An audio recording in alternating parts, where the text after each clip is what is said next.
Hello people, Zach here again today, and this is the second video I'm making for today because I've been taking a lot of notes over this for the past couple of days, and I really wanted to jump on to getting this released. So this video, I'm going to be talking about the necessity of chaos, and I'm going to do this from a philosophical perspective, covering different economical systems, but I want you to pay attention more to the end of the video, where I'm going to be discussing a solution to all of these problems. And so anyway, let's go ahead and get started. Beginning with the problems of a completely anarchic economy, and by this I mean like laissez-faire, but not in like the currency sense. Like there's no currency, you just take what you want. Some people are selfish, some people are greedy, some people are lazy. And so, on top of this, resources are finite and scarce. So what this means is that resources tend to become more scarce because people take more than what some people take more than what they need. And as resources become scarce, what ends up happening inevitably is that you have to have protection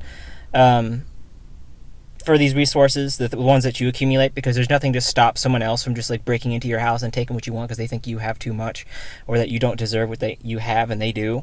And this kind of violence inhibits the construction and maintenance of society. We're talking about things like transportation, water, sewage, and it's because everyone's so much infighting, there's not any collective effort to fix some of these problems because too much effort is being expended in protecting resources. And one of the consequences of this, of being able to construct and maintain a suitable society, is that resources can't be diversified. And so what this means is that if you have even small issues, say for example you have a bad harvest, what you end up with is either mass starvation, or you have to take that violence to neighboring colonies. Like you either have one part of the nation that's fighting with another, or you might be fighting with a bordering nation. And of course, colonies will unite against common enemies to steal resources. Rape, pillage, murder, enslave. I mean. And it's all about stealing resources is what it is. And you still see this in some countries in the world today. But as they unite against the common larger enemies, what tends to happen is that all of this violence is going to be monopolized. And so it's just a matter of time before you end up with a feudalist or what's the word I'm looking for? It's not anarchy. It's a monarchy or patriarchy. Some sort of system that's where power tends to maintain within a small group of people, either through military or through family, like bloodline. Then moving on past the problems of anarchy, where you see where that goes. Problems with communism. One, resources are finite and or scarce. Resources must be rationed by an authority because of this, and so the decision ends up being based off of a vague sense of usefulness to society and conformity to opinion, which is really the opinion of the state, not the opinion of the society. It's like the state is actually acting as the voice of society, and it should be pretty obvious how problematic this is. But beyond this, there's no reason to work in a society where you're just going to be given everything for free. So the state has to mandate forced labor in some way in order to deal with resource management, and usually this will begin with something like criminals. Like you might have work camps like gulags, or for people who are dissenters of the state opinions, people who have bad social credit scores, stuff like that. And in some cases, it escalates to if resources are really scarce, it might escalate to just genocide. They'll find a reason to kill off groups of people just because the resources are too scarce to hold to their own values. And a lot of it ends up being collectivist things as well, where you're pitting one group of people against another group of people in hopes that one of them will annihilate the other. Just stuff like that. So now moving on to the one that would probably make more people angry, because I tend to see more capitalists than I do communists or anarchists. The problems with capitalism. So starting with the development, like if we talk about say you have an economy where there's no currency yet. The only thing you have is just like these natural resources and how people are going to manage them. The scarcity of these resources will initially lead to bartering. People are going to be exchanging one thing for another, like my 2 cows for your 3 horses, whatever. But as exchanging these things is hard to transport, like you just can't walk around with 2 cows everywhere you go. Or you can't walk around with your pockets full of gold all the time. What ends up happening is you have like credit and debit like systems, which is more like an IOU than like a fixed state. It's like I gave you these 2 things, so you owe me, a favor. And these types of credit and debit systems end up evolving into like tokens and vouchers. Like this is saying, well, yes, I owe you, but here's like a voucher that says that I owe you, and instead of me paying off that debt, I'm going to give this voucher to this guy over here who can pay off my debt for me. And so these tokens and vouchers eventually end up being traded around as currencies, because it happens to be the case that it's much easier to tote these things around than toting around 2 cows. And so the currencies lead to this idea of currency exchange, because you have multiple different types of currencies, and there needs to be some sort of communication between them. Like if this group of people over here is only working in food dollars, and this people over here is only working in bar dollars, you need to have some way of converting your food dollars into bar dollars if you want to buy something that only accepts bar dollars. Just obvious thing. And when you have currency exchange, what this ends up leading to as well is banking. Because you have to have, in order to do these currencies exchanges, you have to have large vaults or spaces that are secure, which can hold the vouchers or the tokens of these currencies so that they can be exchanged.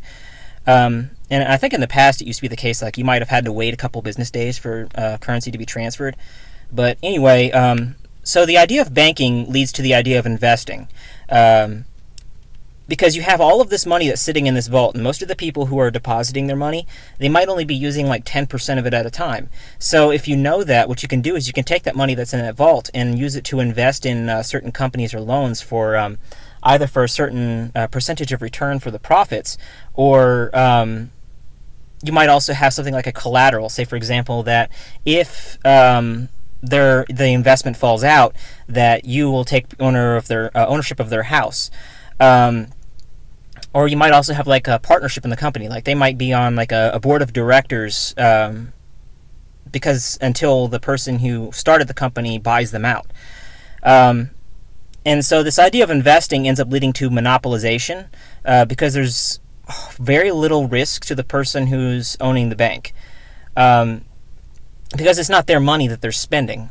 In a lot of cases, it's actually just the money of the people who are putting that money in savings.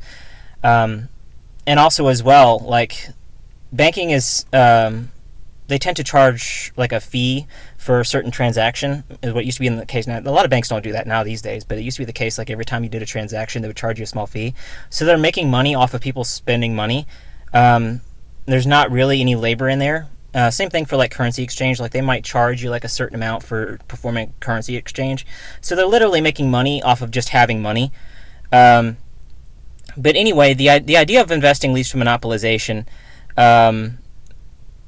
because you have very, very low risk and very, very high reward. And the monopolization ends up leading to control of value. Once you own a particular market and you've pushed out all of your competitors, you can pretty much set the market value of whatever it is you're selling. And if it's something that the consumers need or really, really want, they just have to pony up. That's all you can do. There's no competition. There's no competition. And control of value destroys the free market. Because, say, for example, if this company has a monopoly on these resources because, like, through an initial investment, they took ownership of a gold mine or something like that, any other company that's going to be competing with them doesn't have access to those resources. Oh, shoot. I had a video playing in the background by accident. And so,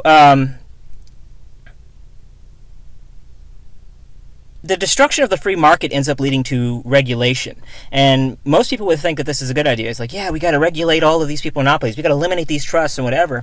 But what they don't realize is that because of the way that these trusts are set up, one hand washes the other. And there's a lot of puppet companies too. Like you can have a corporation that actually owns very many smaller companies. And so they can shift the blame onto these smaller companies without taking any large hits. So what ends up happening is that all of these regulations don't actually solve the problem or even affect the larger corporations at all. Like they might get charged what is essentially pennies according to what their market value is worth, if they're lucky. It mostly just kills off their competition because because of the way that the regulation is set up, the people who are in the lower rungs can't actually grow up to a level where they can actually compete with those larger corporations. And on top of the fact that the control of the value of resources is actually monopolized. So, like I said, regulation eliminates competition, and eliminating competition leads to centralization. And what I mean by that is that take, for example, the idea of currencies, and I talked about how currencies evolve. If you eliminate the competition, what you have is you only have one currency, and they have the control over that currency. And so, like, they've outlawed using all different kinds of things. Like, I think it was during the early 1900s. Like, they outlawed the use of gold, and they were like going around stealing everyone's gold, saying it was for the war or whatever. Same thing with like gold notes. Like you had a certain amount of time that you had to exchange those for fiat dollars, and then they outlawed even possessing a note that said that it was worth a certain value of gold. So outlawing the competition, that's like extreme monopolization right there, and this centralization leads to government involvement, and when government involvement just leads to the delegation of responsibility. If the government invokes a policy where they're trying to regulate something, they can shift the blame onto the people who are lobbying for the things, or if the company does something that harms people, which they actually want to do, they can shift the blame onto the government. So it's one of those situations where one hand washes the other. The government blames the companies play the government, and it's not something. I mean, yes, to an extent. I'm not saying that everyone who is in the government is in bed with corporations, or even aware of what the problem is. But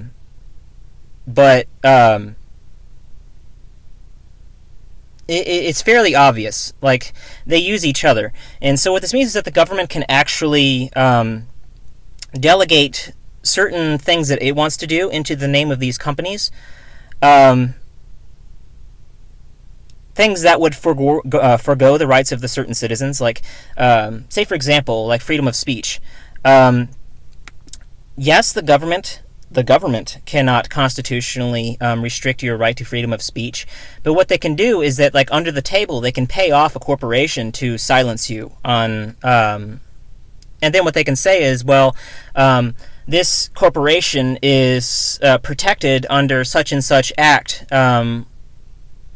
and so, I mean, this is wishy-washy, or we can't really do anything about it, or like they might, even if they, the bigger thing is like if they take it to court or something like that, a lot of it's just like political theater. Like they pretend that they're being hard on these companies, like, oh, we're gonna drop the hammer down hard on this company, and blah blah blah blah, and like 2 weeks later, it's like it never happened. And it's all theater, is what it is. This political theater is broadcasted to control the public opinion. They want the people to think a certain thing. They want people to think that the government cares, or they want people to think that the corporations are responsible for a certain thing, or think that, it's always about trying to have a certain narrative that you're trying to push. Like, you're trying to control public opinion. And broadcasting information to control public opinion leads to selling fear and instigating conflict between identity groups. Because, I mean, it's the next natural stage. I mean, fear, the thing about fear and conflict is that it sells. It draws people's attention.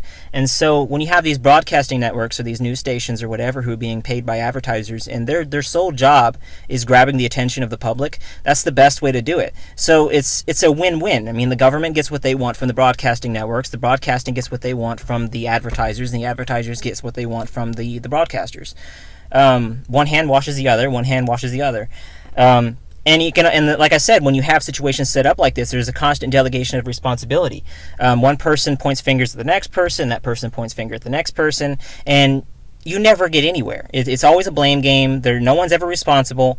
And when you're selling fear and instigating conflict between identity groups, what this ends up leading to is polarization, because people don't identify very strictly with certain groups. As a matter of fact, labels tend to be very vague in that sense.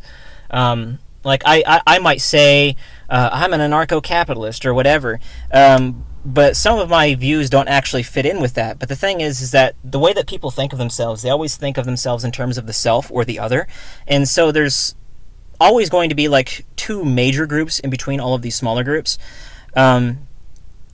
And this polarization leads to persecution when one of these groups gets into power, because what they start doing is they start attacking the people whose opinions differ from theirs, that they think are stupid, or like they say, well, you have the wrong opinions, so we're because we have this banking service, we're just going to reject giving any service to you at all. You know, I mean, it's not our obligation to provide you with this service. You can go somewhere else. But then when everyone is saying go somewhere else, there's nowhere to go eventually. And or if they do create new competition, like say for example social media websites. People created free speech social media websites because they were tired of the censorship. And so what happened is these larger corporations who already own these social media sites, they were starting to DOS attack these other sites or slander them through like the broadcasting networks. Because what it does is it draws the attention away. It takes away their advertisement. It takes away their revenue. That's their money.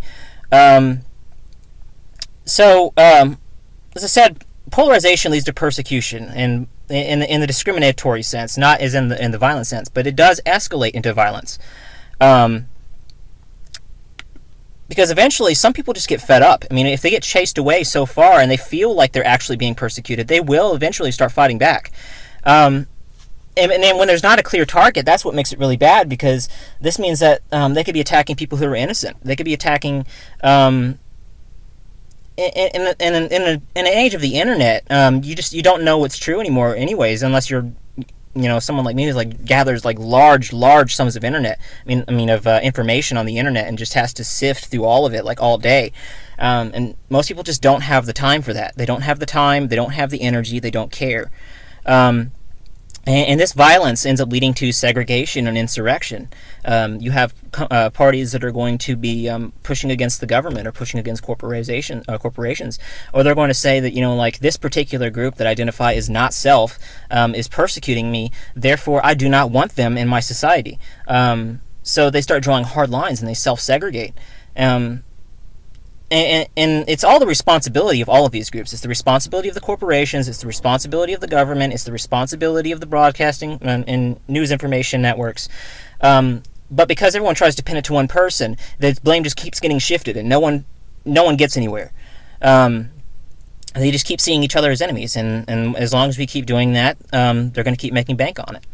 But anyway, we're finally going to get to the core issue of this, like what I call the solution to all this problem, and it all stems from this one statement that I kind of made up myself. I mean, there's something similar that's online, but this is the way that I would phrase it. Any growth that lives too long becomes a cancer. That's just the fact, and I say this from like 19 years of software development, that any project or any type of living growth that's constantly changing, constantly expanding, it becomes cancerous. It becomes bloated. It becomes inefficient. It becomes defective. And so there's this idea that I really like this term Jonathan Blow threw out one time. He called it Sledgehammer Programming. And just this idea that sometimes you need to knock down a wall. Sometimes you walk into a room and you just realize, hey, this room needs another. I mean, this house could use another room, and just take a sledgehammer to the walls. And some people, it's like this, it hits them with shock, and they're like, oh my gosh, I mean, you're saying accelerationist, we should destroy society. Well, no. Back up a bit. What I'm saying is that we should create society, because chaos, for all of the negative attributes that we attach to it, breeds chaos. Breeds creation and evolution. All creation and all evolution stems from chaos. If the universe was entirely ordered, nothing new under the sun would ever come into existence. We would still be like single cellular microbes, if not for the fact that every once in a while, one of the duplications of the DNA malfunctions and leads to a genetic mutation that leads to a slightly superior species that evolves, that survives better than the ones before it.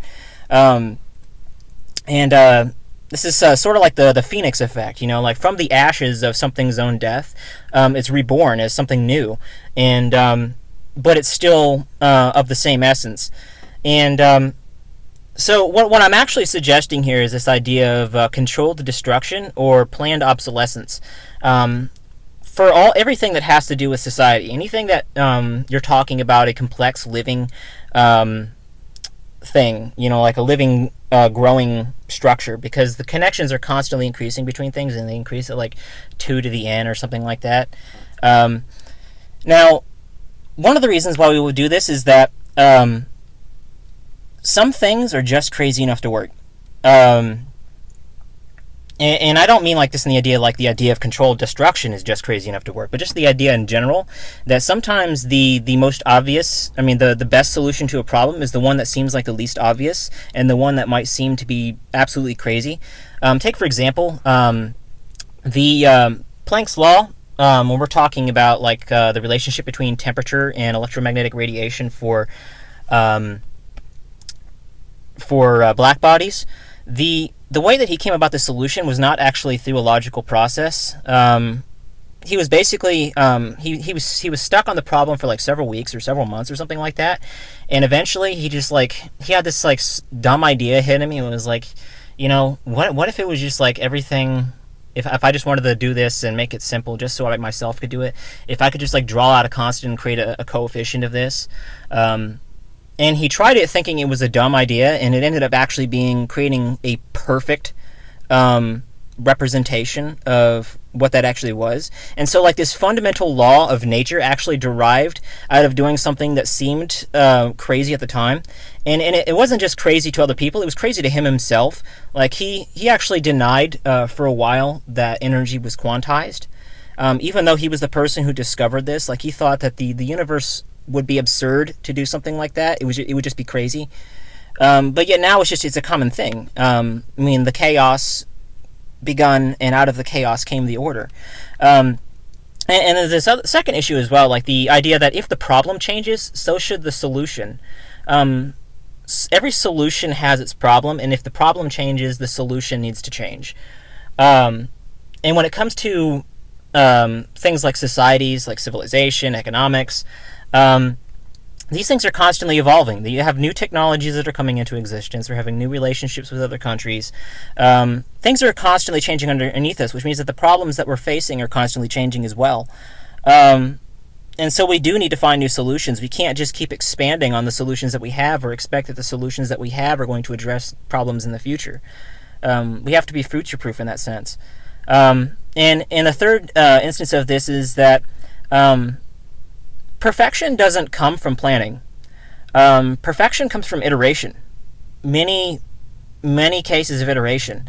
You have to get things wrong before you know how not to do them. You have to take the roads that lead to nowhere in order to figure out where the roads that lead to somewhere actually go. You have to be able to identify the difference between what's a bad idea and what's a good idea, and the best and only way that you can really do that is through iteration. Expansion just creates frustration, and that's all it does, because it's more information to take in, and like just take for example like the tax code. Just the tax codes, the way that these things have constantly expanded and became increasingly complex. There is no human on this entire earth who can understand the entirety of the U.S. tax code. Not a single one. If you have a corporation or something like that, you would have to have like a team of lawyers being specialized to just certain aspects of this, just to completely comprehend just this one small aspect of our society, and of our economic system. And this means, and when you have a system that's complex, people cannot navigate within that.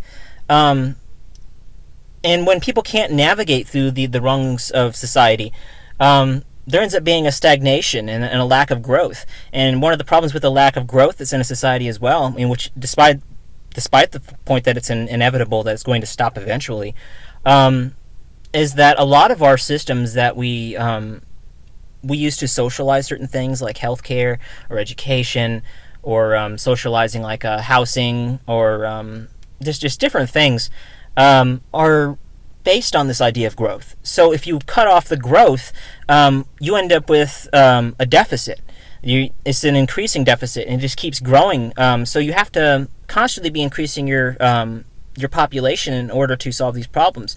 But if your population itself is not growing, say for example, like there's been problems in Japan, and also, I mean, just generally around the world, actually, really, with people not entering long-term relationships and having children.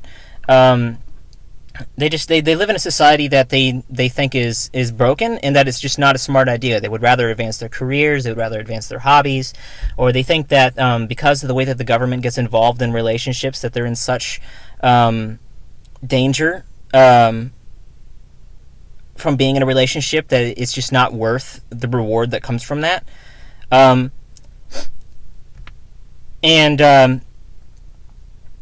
So yeah, I mean, it's going back to the idea, like, I mean, iteration brings us closer to perfection. Expansion brings us closer to frustration. If we want people to be able to maneuver in society, we have to keep the rules simple enough that people know how to do this, that they know how they can get from where they're at to some place that's above where they're at. And there's this other idea of bridging the intergenerational gap, because as we keep expanding and accumulating these things, there are certain ideas that, because the problems have changed, not only do the solutions not work, but they're actually completely detrimental. Like there are certain types of regulations that do nothing but cause harm. Like, they don't really solve a problem because there's technically workarounds for people who have the wealth or intellect or manpower to bypass them. But for the average person, what it means is it means a cost that is too much for them to be able to afford. And so this breeds a frustration at the intergenerational level, because the new generation, they're looking at all of these different problems, and they know who enacted these policies because they can Google it. I mean, they know that, the baby boomers enacted this policy, and this policy, is, in my personal opinion, this policy is extremely racist, or this policy is completely destructive to, single mother households, or whatever it is that they believe. And so this becomes a blame game, where the next generation actually hates the previous generation, which is actually kind of funny when you think about the disseminating family structure, and one of the reasons why people might not be having families anymore. There's a lot of tension in families these days. And so the ultimate conclusion of all of this, like I said, the controlled destruction or planned obsolescence is a particular holiday, like a festival that might even last a whole week. I want something to be this huge, knockout, out of the park idea of Good Riddance Day. Celebrating passing the torch from one generation to the next generation. And what you do is you start with something that's fundamental, a particular enumeration of basic human rights, like a constitution or something like that. But anything that is beyond the basic enumeration of human rights is temporal. And every period of years, so many years, say I don't know, maybe 40 years or something like that, because you're talking about a single lifespan. Every 40 years or so, maybe 30 years, everything that has accumulated past that base constitutional point, behind that basic idea of the foundations of human liberty, are just thrown out the window. everything. Everyone who's in office, gone. Everyone who's in control of like certain networks of communication or resource management, gone. Kick them out, all of them. And you can put new people in their places. You can come up with new ideas of like how to manage things. And so rather than having competing one person against one person or one party against one party, what society ends up doing is it starts competing one idea against another idea. Instead, we look at the things that happen. It's like, okay, well, when we tried to do this thing the last 40 years, this ended up being hugely destructive. Like, it caused this problem, this problem, this problem. So one of the things that we can do the next time that we do with this is instead of doing that, we could probably do this first, or we can maybe just not enact this policy at all, or maybe try this alternative technique. And so through these iterations where we're constantly learning from our mistakes, we're improving upon the things that exist. And we're also reducing the tensions because like I said, there's this passing of the torch from one generation to the next. The older generation, they realize like, hey, it's not my problem anymore, you know. Or if you enact certain things and like the things go horribly wrong or whatever, and you realize like, oh my God, thank God we don't have to be stuck with that for the next 200 years. So this is just my general solution to the ways that we deal with society and with economics, is like, or just any living growth, if you're talking about software or whatever. Anything that lives too long becomes a cancer. Chaos breeds creation and evolution. So we do need to toss a little bit of chaos in there every now and then. But anyway, that was the summary of this this whole subject, and a little bit longer than I thought it was going to be. But anyway, thank you for watching.